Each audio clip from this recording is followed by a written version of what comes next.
الحمد لله وكفى وسلام على عباده الذين اصطفى أما بعد.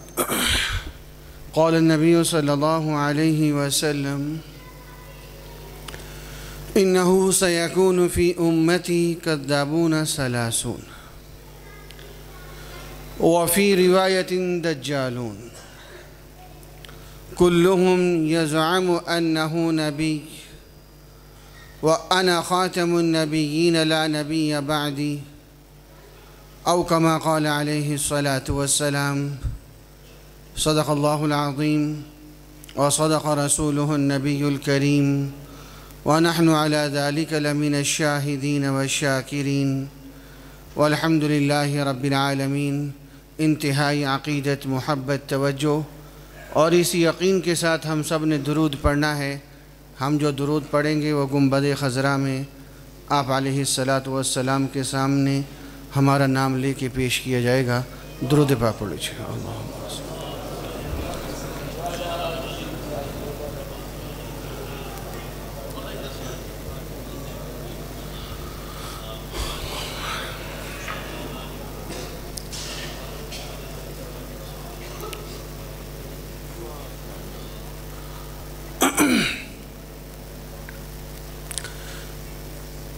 میں نے جو آپ حضرات کے سامنے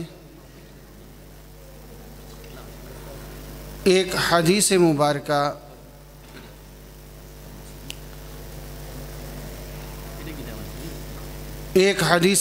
آپ حضرات کے سامنے پڑھی، اس میں حضور اقدس صلی اللہ علیہ وسلم نے ارشاد فرمایا: ثلاثون کذابون سیکون فی امتی، 30 جھوٹے آئیں گے جو میرے بعد نبوت کا دعویٰ کریں گے. پھر آپ صلی اللہ علیہ وسلم نے ایک اور جملہ ارشاد فرمایا. آپ نے فرمایا دجالون، وہ دجل کریں گے. یہ فرمانے کی کیا ضرورت تھی؟ جب کذابون فرما دیا تو کافی تھا. ہمارے نبی کے بعد کوئی نیا شخص نبوت کا دعویٰ کرے، وہ کیسا ہی کیوں نہ ہو، جھوٹا ہے. اللہ کے نبی نے فرمایا دجالون، وہ دجل کریں گے.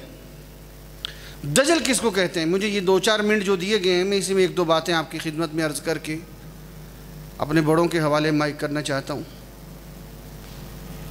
دجل کہتے ہیں جب حق اور باطل کو آپس میں یوں ملا دیا جائے، پتہ نہ چل سکے حق کیا ہے اور باطل کیا ہے. جھوٹ اور سچ کو آپس میں یوں ملا دیا جائے، پتہ نہ چل سکے حق کیا ہے باطل کیا ہے. یہ ایک تاریخ کا طویل حصہ ہے. مسیلمہ کذاب، اسود عنسی، طلیحہ، سجاح نامی عورت، مختار ثقفی، اسحاق اخرس، بیان بن سمعان، صالح بن ظریف، حکیم بن مقنع، بہاء اللہ ایرانی اور مرزا قادیانی تک جتنے نبوت کے جھوٹے دعوے دار آتے رہے، اپنی جھوٹی عمارت کو دجل پہ کھڑا کرتے رہے. ان کی جھوٹی نبوت کا سکہ ایسے ہی نہیں چلا. اسحاق اخرس کی جھوٹی نبوت 400 سال تک اس کی جھوٹی نبوت کا سکہ چلا ہے. مرزا قادیانی کو تو ابھی 1.25 سال ہوا، 1.25 سال.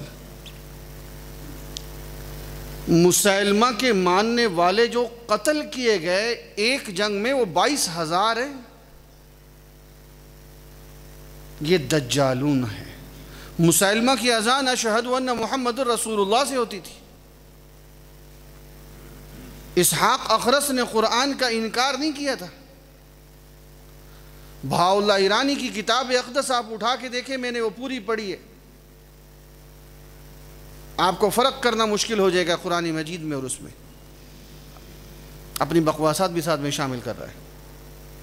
اور مرزا قادیانی، آپ کسی قادیانی کو ملیں آپ کے خانپور کے شہر میں اور گرد و نواح میں، بہت سارے چکوک میں یہ فتنہ موجود ہے. اور آپ حضرات جانتے ہیں کہ عالم مجلس تحفظ ختم، وہ دیکھیں گاؤں میں جا کے کانفرنس کر چکی ہے۔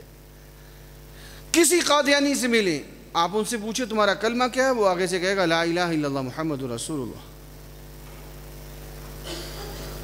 آپ اس قادیانی سے کہیں اچھا کیا تم حضور کو خاتم النبیین مانتے ہو، وہ آگے سے کہے گا ہاں خاتم النبیین مانتا ہوں۔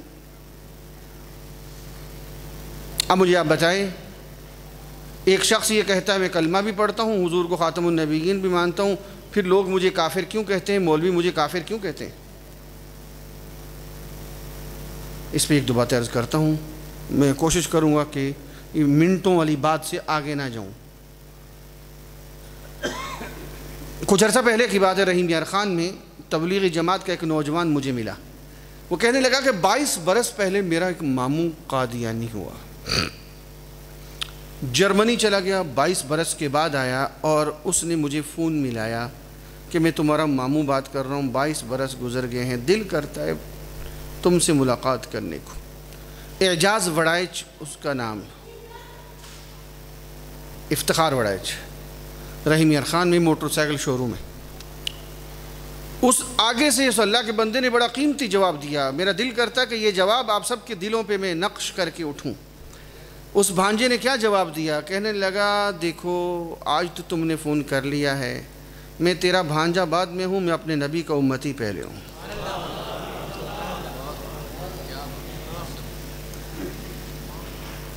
اس کو ایک قدم اور آگے بڑھائیں، ہم کسی سیاسی جماعت کے ورکر بعد میں ہیں، ہم اپنے نبی کی امتی پہلے ہیں۔ اور ایک قدم اور آگے بڑھیں، اللہ کی قسم ہم اپنی ماؤں کے بیٹے بعد میں ہیں، ہم اپنے نبی کی امتی پہلے ہیں۔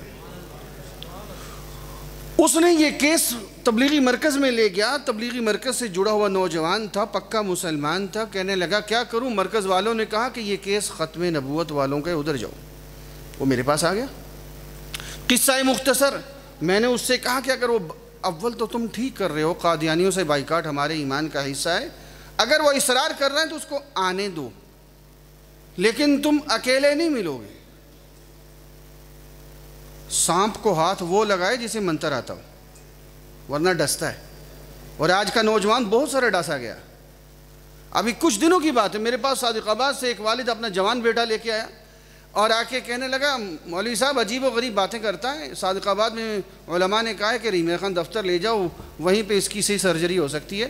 وہ میرے پاس لے کے آ گئے، میں نے اس سے جب سوال و جواب کیے، اس نے سارے سوال وہ اٹھائے جو قادیانی مربی اٹھاتے ہیں۔ میں نے اس سے پوچھا یہ کیا ماجرا ہے، کس قادیانی مربی سے ملتے ہو؟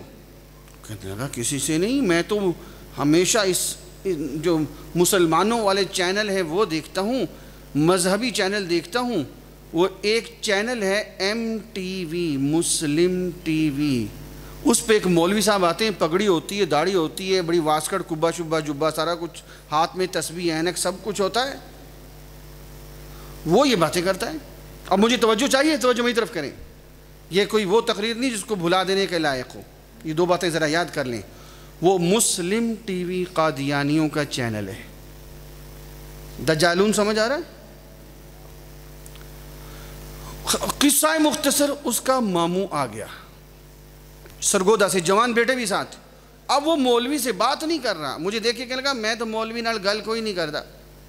یاد رکھنا ایک جملہ، جو علماء سے متنفر کرے باطل کی بنیاد وہ شخص ہے، جو علماء سے دور کرنے کی کوشش کرے سمجھ لے وہ آپ کو جہنم کے رستے پہ ڈالنا چاہتا ہے۔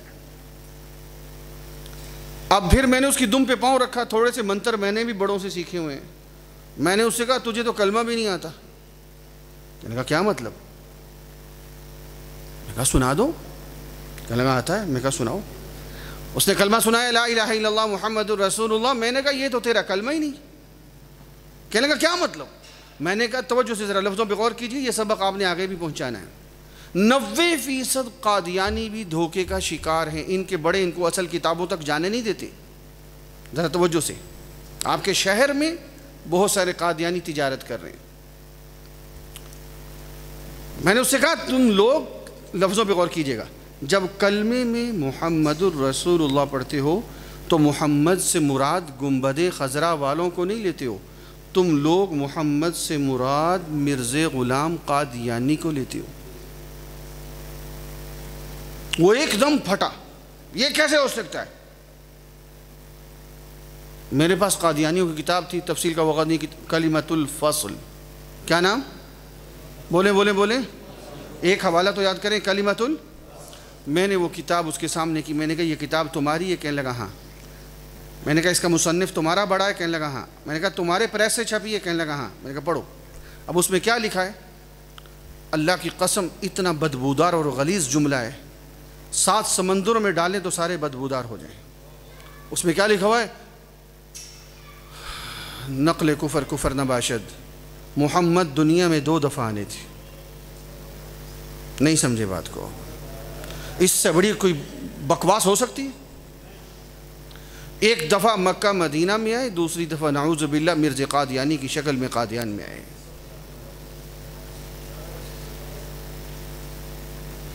اس وجہ سے ہمیں نیا کلمہ بنانے کی ضرورت نہیں ہے، کیونکہ وہی دوبارہ آئے ہیں، تو ہم محمد رسول اللہ سے مراد مرزا قادیانی کو لیتے ہیں۔ آپ یقین جانیں میرے عزیز دوستو، اس عظیم علمی مرکز کے اندر آپ بیٹھے ہیں، اللہ کی قسم سخت سردی میں اس قادیانی کی ساری قمیض پسینے سے گیلی ہو گئی۔ اس کے جوان بچے ساتھ بیٹھے ماجرا دیکھ رہے تھے، اس کا پسینہ بتا رہا تھا وہ 22 سال سے بہت بڑے دھوکے کا شکار تھا۔ یہی حوالہ میں نے دنیا پور میں لودرا کے ساتھ ایک دودھ بیچنے والے کو سمجھایا، دکھایا۔ وہ کہنے لگا مجھے 1 دن دو، میں اپنی لائبریری میں حوالہ چیک کر لوں۔ اگلے دن وہ اپنی بیوی اور 4 جوان بیٹیوں کو لے کے آیا اور صحیح کلمہ پڑھ کے مرزے پر لعنت بھیج کے کلمہ پڑھ کے مسلمان ہو گئے۔ یہ دجالون ہے۔ میں نے دوسری بات کی اور ختم کرتا ہوں، میں اپنے وعدے پہ قائم ہوں، خاتم النبیین۔ دیکھیں ہم نعرہ لگاتے نا ختم نبوت زندہ باد، ہم نے اگر بیان کرنا نا ختم نبوت پہ، ہم سب سے پہلے یہی آیت پڑھتے ہیں، ما کان محمد ولکن رسول اللہ۔ میری رحیم ارخان میں 7 قادیانی مربیوں سے گفتگو ہوئی، ان میں سے یہ ساجے کا، اس کا ایک بھائی یہاں غلہ منڈی میں اس کا بھائی ہے، وہ مربی بھی تھا، گرین ٹاؤن میں آ گئے۔ اب قصہ مختصر، میری طرف دیکھیے ذرا، بات کو سمجھیں۔ آپ سبق یاد کر رہے ہیں، آپ اس وقت منتر سیکھ رہے ہیں، ان کے دجل کو سمجھ رہے ہیں۔ ان قادیانیوں نے جب گفتگو کی، سمجھانے میں گیا تھا قادیانیوں کے گھر میں، ان کا ایک جوان بیٹا انہوں نے وقف کر دیا تھا چناب نگر کے لیے، قادیانی کی تبلیغ کے لیے۔ میں نے بیچ میں بندہ ڈالا، وہ مجھے لے گیا، اس نے 7-8 مربی اگلے دن بلا لی اور گفتگو شروع ہو گئی۔ انہوں نے نبوت کو جاری ثابت کرنے کے لیے سب سے پہلے یہی آیت پڑھی، جو آیت ہم سب سے پہلے ختم نبوت کے لیے پڑھتے ہیں۔ اور مربی پتہ کیا کہنے لگے؟ خاتم النبیین، حضور نبیوں کی مہر ہیں، نبیوں کی مہر ہیں۔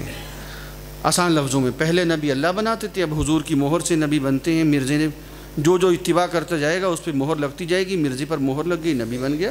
خاتم بمانا انگوٹھی، انگوٹھی میں مہر ہوتی تھی، بادشاہ یوں کر کے مہر لگاتے تھے، حکم جاری ہو جاتا تھا۔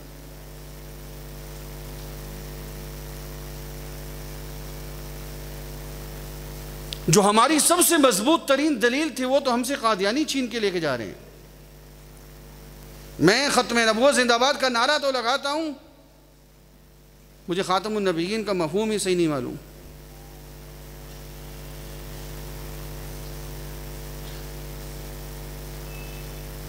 حضور کی مہر سے نبی بنتے۔ خانپور کے شہر میں اگر ایک قادیانی ہے اور کہے کہ میں نے کا الیکشن لڑنا ہے، مفتی صاحب آپ مجھے لکھ کر دیں، آپ کیا کہیں گے؟ کلمہ پڑھو۔ وہ کلمہ پڑھ دے گا اور محمد رسول اللہ سے مراد مرزا قادیانی کو لے گا۔ پھر آپ اس سے کہیں گے کہو حضور خاتم النبیین ہے، وہ کہے گا حضور خاتم النبیین ہے، وہ مراد لے گا حضور کی مہر سے نبی بنتے ہیں، مرزا بھی بن گیا، آپ بھی مطمئن، اس کا بھی کام چل گیا۔ یہ دجالون ہے۔ جب تک دجل سمجھے گی، میری بات کو سمجھیے گا، میں لمبی بات کر نہیں سکتا۔ اللہ کے نبی نے یہ 2 باتیں اکٹھی کیوں کی ہیں؟ کذابون، سلاسون، دجالون، 30 جھوٹے آئیں گے، انا خاتم النبیین، میں نبی آخری ہوں۔ کیا مطلب؟ ذرا غور سے، آپ تاجر ہیں، آپ کریانے کی دکان کرتے ہیں، آپ ٹائروں کی دکان چلاتے ہیں، آپ تاجر ہیں، آپ کسان ہیں، جو بھی ہیں، جس نے کلمہ پڑھا ہے ذرا غور سے سمجھے میری بات کو.